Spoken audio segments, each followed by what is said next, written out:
अगर आपके पास कोई भी इंश्योरेंस पॉलिसी है, चाहे वो life insurance, health insurance, car insurance या फिर एक बाइक इंश्योरेंस पॉलिसी ही क्यों ना हो, हमेशा इस पॉलिसी से 100% सेटिस्फाई हो पाना बिल्कुल नामुमकिन है। आपको कोई ना कोई शिकायत इस पॉलिसी से हो सकती है, चाहे वो पॉलिसी खरीदने के एक्सपीरियंस को लेकर हो, पॉलिसी की कवरेज को लेकर हो या फिर क्लेम से जुड़ी हुई भी कंप्लेंट आपको हो सकती है।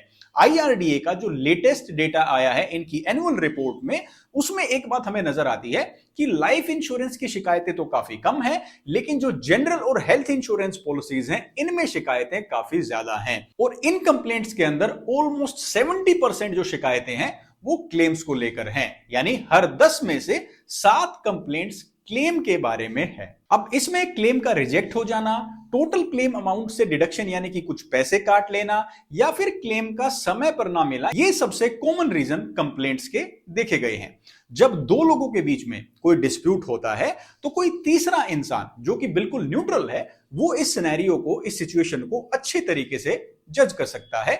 इसी तरह जब हमारे और इंश्योरेंस कंपनी के बीच में कोई डिस्प्यूट होता है, कोई विवाद होता है, तो इंश्योरेंस ओम्बड्समैन यानी कि बीमा लोकपाल निष्पक्षता से इस मामले की जांच करता है और जो सही फैसला है, जो समाधान है, वो हमें बताता है। लेकिन प्रॉब्लम एक है, इंश्योरेंस ओम्बड्समैन यानी बीमा लोकपाल में शिकायत दर्ज करने के लिए कुछ टर्म्स एंड कंडीशन यानी नियम व शर्तों को पूरा करना जरूरी है। इसलिए आज के इस वीडियो में हम जानेंगे कि इंश्योरेंस ओम्बड्समैन यानी बीमा लोकपाल क्या है और इसकी शुरुआत कब और कैसे हुई।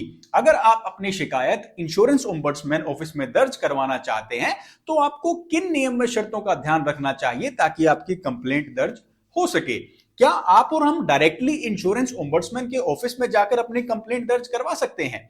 इंश्योरेंस ओम्बड्समैन की मैक्सिमम कंपनसेशन लिमिट क्या है, यानी किस क्लेम अमाउंट तक आप अपनी शिकायत बीमा लोकपाल में दर्ज करवा सकते हैं? आपके शहर का बीमा लोकपाल दफ्तर कहां पर है, ये एड्रेस आप कैसे ढूंढें? और सबसे जरूरी सवाल, अगर हमारी शिकायत का निपटारा इंश्योरेंस ओम्बड्समैन के द्वारा भी नहीं किया जाता है या हमें उनका फैसला पसंद नहीं आता, हम उस डिसीजन से सेटिस्फाइड नहीं है, तो फिर हमें क्या करना होगा, शिकायत कहां पर करनी होगी? इन सभी जरूरी सवालों का जवाब आपको आज के इस वीडियो में मिलने वाला है।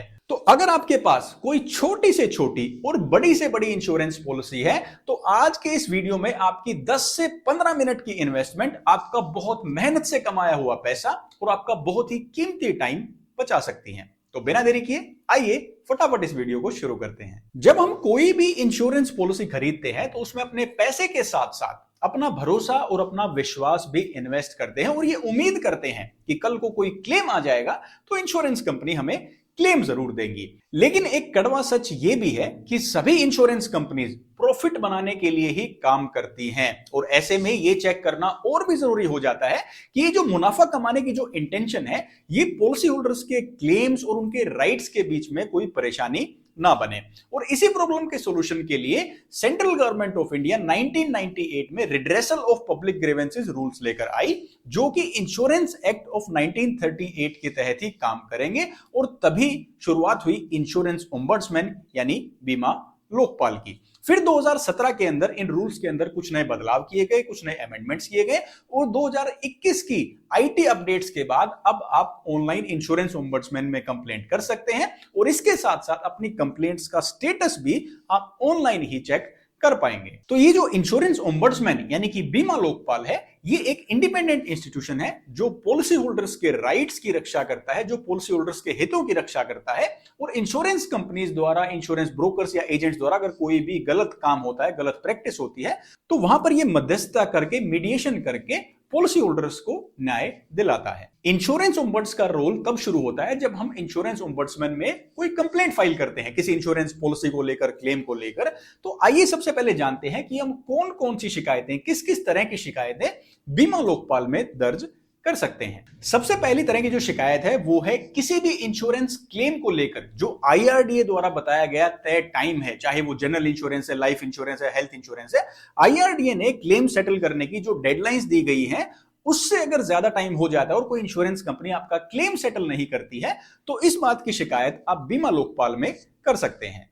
सेकेंड टाइप ऑफ कंप्लेंट है कि अगर कोई भी जनरल, लाइफ या हेल्थ इंश्योरेंस पॉलिसी में अगर आपका क्लेम पूरा रिजेक्ट कर दिया जाता है, रेपुडिएट कर दिया जाता है या उसमें से पार्शियली रेपुटेशन हो जाती है, यानी ज्यादातर या कुछ पैसा उसमें से डिडक्ट कर लिया जाता है और आपको लगता है कि ये जो कटौती है या क्लेम का रिजेक्ट होना है ये सही नहीं है, तो भी आप अपनी शिकायत इंश्योरेंस ओम्बड्समैन ऑफिस में कर सकते हैं।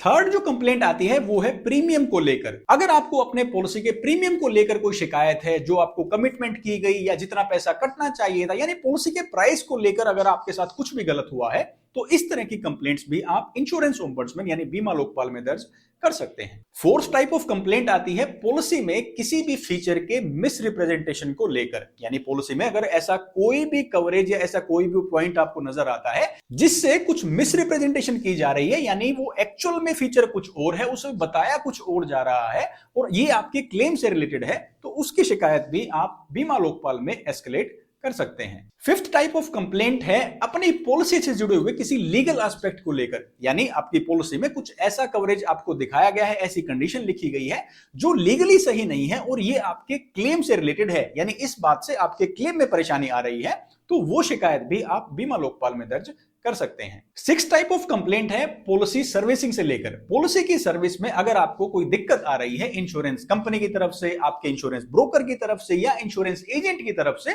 तो आप इस बात की शिकायत भी बीमा लोकपाल में कर सकते हैं। सेवंथ टाइप ऑफ कंप्लेंट है आपके पॉलिसी के प्रपोजल से रिलेटेड। किसी भी तरह की पॉलिसी हो सकती है, चाहे हेल्थ इंश्योरेंस, जनरल इंश्योरेंस या लाइफ इंश्योरेंस, जो आपकी पॉलिसी इशू हुई है उसकी डिटेल्स आपके सबमिट किए गए प्रपोजल से मैच नहीं करती हैं। मान लो मैंने एक हेल्थ इंश्योरेंस पॉलिसी खरीदी और मैंने ये डिक्लेयर किया अपने प्रपोजल फॉर्म में कि मैं पूरी तरीके से फिट हूं, मुझे कोई भी दिक्कत नहीं है, लेकिन मेरे पॉलिसी डॉक्यूमेंट के अंदर कोई पीईडी कंपनी द्वारा मेंशन कर दी जाती है जिसकी वजह से कुछ कंडीशंस लग जाती हैं कवरेज की, तो इस तरह का अगर मिसमैच आ जाता है आपके प्रपोजल और पॉलिसी डॉक्यूमेंट में, तो उसकी शिकायत भी आप बीमा लोकपाल से कर सकते हैं। एट्थ टाइप ऑफ कंप्लेंट कहती है कि अगर पैसा लेने के बाद आपकी पॉलिसी इशू नहीं की गई है, जो कि बहुत रेयर होता है, लेकिन फिर भी अगर ऐसा हो जाता है कि आपसे प्रीमियम ले लिया जाता है और आपकी पॉलिसी इशू नहीं की जाती है किसी भी टाइप ऑफ इंश्योरेंस की, तो आप इसकी शिकायत इंश्योरेंस ओम्बड्समैन में कर सकते हैं। और इसके अलावा कोई भी ऐसी कंप्लेंट जो कि आईआरडीए की बताई गई गाइडलाइंस को वॉयलेट करती है,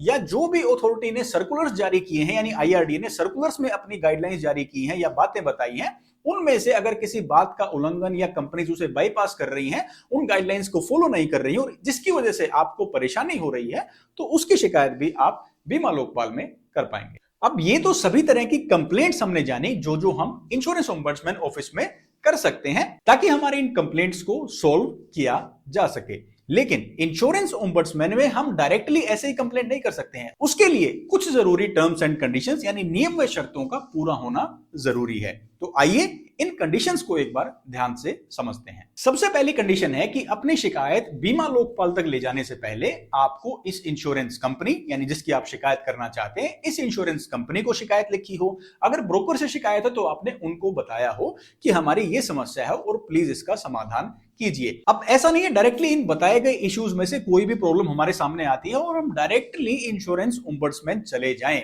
इससे पहले हमें इंश्योरेंस कंपनी या उस ब्रोकर को बताना होगा जिसके बारे में शिकायत है, ताकि वो अपने लेवल पर भी इस बात को, इस कंप्लेंट को देख सके और इंश्योरेंस कंपनी और ब्रोकर को भी एक मौका मिल सके कि वो आपकी जो कंप्लेंट है उसे रिजोल्व कर पाए। अगर रिजोल्व नहीं होती है उसके बाद आप इंश्योरेंस ओम्बड्समैन में कंप्लेंट कर सकते हैं। दूसरी कंडीशन है कि जब आपको इंश्योरेंस कंपनी या ब्रोकर को कंप्लेंट किए हुए 1 महीना हो गया है और उस टाइम तक भी कोई जवाब नहीं आया है इंश्योरेंस कंपनी की तरफ से, या फिर जो रिप्लाई उनका आया है, जो जवाब आया है, आप उससे सेटिस्फाइड नहीं है, फिर आप इंश्योरेंस ओम्बड्समैन में कंप्लेंट एस्केलेट कर सकते हैं। तीसरी कंडीशन है एक मैक्सिमम टाइम लिमिट की, यानी कि अगर मान लो मैंने अपनी इंश्योरेंस कंपनी में शिकायत की और इंश्योरेंस कंपनी ने मेरी शिकायत रिजेक्ट कर दी। जब इंश्योरेंस कंपनी ने मेरी इस बात सुनने से मना कर दिया, मेरी जो रिक्वेस्ट है, मेरी जो कंप्लेंट है उसको रिजेक्ट कर दिया, और जब मैं इंश्योरेंस ओम्बड्समैन में क्लेम फाइल कर रहा हूं, ये टाइम 1 साल से ज्यादा नहीं होना चाहिए। यानी इंश्योरेंस कंपनी ने जब मेरी शिकायत रिजेक्ट की, क्लेम नहीं, जब मैंने कंप्लेंट दर्ज करवाई और उन्होंने कंप्लेंट रिजेक्ट की है, उससे 1 साल के अंदर अंदर मुझे अपनी बात, अपनी शिकायत इंश्योरेंस ओम्बड्समैन में एस्केलेट करनी होगी। अगर ये टाइम 1 साल से ज्यादा हो जाता है फिर ये कंप्लेंट ओम्बड्समैन में दर्ज नहीं हो सकती। फोर्थ कंडीशन है कंपनसेशन अमाउंट को लेकर, यानी जो अमाउंट हम क्लेम कर रहे हैं, यानी जिस अमाउंट को लेकर ये शिकायत है, ये कंप्लेंट है, वो अमाउंट मैक्सिमम 50 लाख रुपए 50 लाख रुपीस तक हो सकता है, तभी इंश्योरेंस ओम्बड्समैन में उसकी सुनवाई हो सकती है। अगर अमाउंट इससे ज्यादा है तो फिर आपकी शिकायत इंश्योरेंस ओम्बड्समैन में दर्ज नहीं की जा सकती। पहले ये लिमिट 25 लाख रुपीस थी, लेकिन अब इसे बढ़ाकर 50 लाख रुपीस कर दिया गया है। और पांचवी और फाइनल जो कंडीशन आती है वो ये कहती है कि आपका ये जो क्लेम है जिसके लिए आप कंप्लेंट फाइल कर रहे हैं,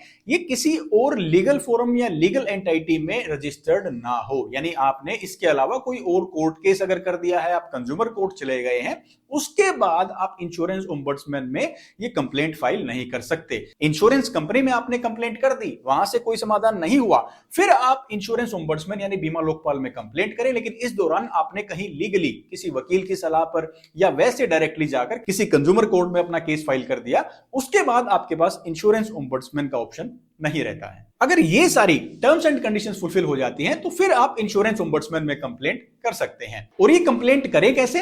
तो इसके दो तरीके हैं। सबसे पहला तरीका है आप ये कंप्लेंट ऑनलाइन दर्ज करें।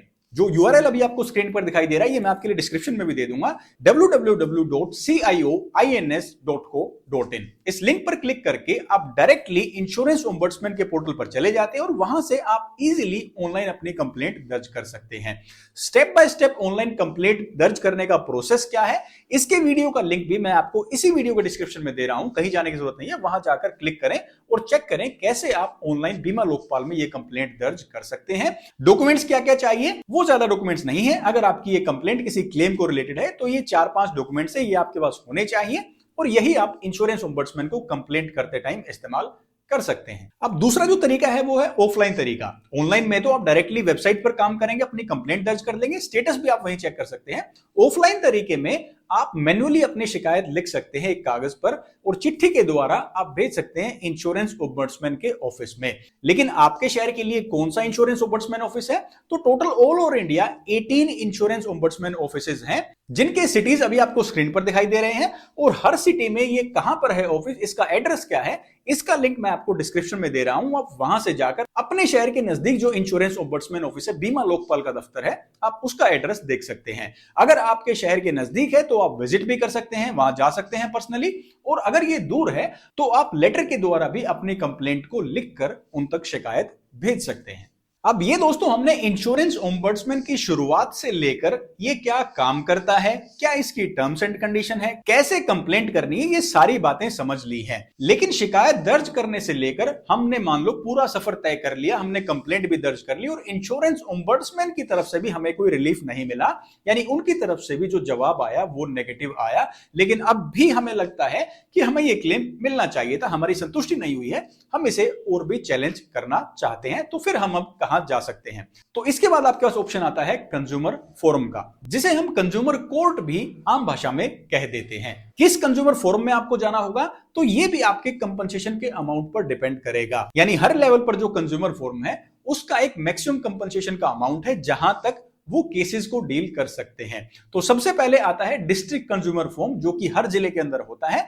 यहां पर मैक्सिमम 50 लाख यानी 50 लाख रुपीस तक के जो क्लेम के केसेस हैं वो दर्ज किए जा सकते हैं। अगर आपका क्लेम अमाउंट यानी कंपनसेशन का अमाउंट जो है वो 50 लाख यानी 50 लाख से लेकर अप टू 2 करोड़ है, तो फिर आपको स्टेट कंज्यूमर फोरम में अपनी कंप्लेंट फाइल करनी होगी। और अगर ये कंपनसेशन अमाउंट एक्सीड करता है 2 करोड़ रुपए से, यानी ये 2 करोड़ रुपए से ज्यादा है, फिर आपको नेशनल कंज्यूमर फोरम के अंदर अपना केस फाइल करना होगा। उसके बाद आप अपने इस केस को फॉलो अप कर सकते हैं। जो भी आपके जरूरी डॉक्यूमेंट्स हैं, आपके पॉइंट्स हैं जिनकी वजह से आपको लगता है कि क्लेम आपको मिलना चाहिए, वो आप कोर्ट के सामने प्रेजेंट कर सकते हैं। तो दोस्तों ये हमने इंश्योरेंस ओम्बड्समैन यानी बीमा लोकपाल के एग्जिस्टेंस से लेकर उसके पूरे प्रोसेस को बिल्कुल इन डेप्थ समझा है। इंश्योरेंस पॉलिसी होने के बाद ये उम्मीद करना कि हमें कोई परेशानी नहीं होगी और सब कुछ अच्छा चलता रहेगा, ये बिल्कुल इम्प्रैक्टिकल है। कभी ना कभी कोई छोटी मोटी परेशानी या बड़ी परेशानी भी हमारे सामने आ सकती है। उससे बेहतर ये है कि अगर कोई परेशानी आ जाती है तो हम उससे कैसे बचें या उससे अपने आप को कैसे निकालें, ये जानना और समझना एक बेहतर तरीका है। और इस वीडियो के माध्यम से मैंने कुछ ऐसा ही करने की कोशिश की है। वीडियो को अपना प्यार और सपोर्ट दिखाने के लिए आप वीडियो को लाइक कर सकते हैं, चैनल को सब्सक्राइब भी कर सकते हैं और सबसे जरूरी, इस जानकारी को आप तक पहुंचाने का मेरा काम तो हो गया है। अब आपकी जिम्मेवारी है कि आप अपनी जानकारी में हर उस इंसान तक इस वीडियो में दी गई जानकारी पहुंचाएं जिसे इसकी कभी ना कभी जरूरत पड़ सकती है। और अगर आप अपने लिए अभी तक बेस्ट हेल्थ इंश्योरेंस कंपनी नहीं ढूंढ पाए हैं तो आपको एक बार रिपोर्ट कार्ड सीरीज जरूर देखनी चाहिए। मैं हरविंदर सिंह अब आपसे लेता हूं इजाजत, मिलूंगा आपसे नेक्स्ट वीडियो में। तब तक के लिए आप अपना ख्याल रखिए, खुश रहिए और स्वस्थ रहिए। जय हिंद।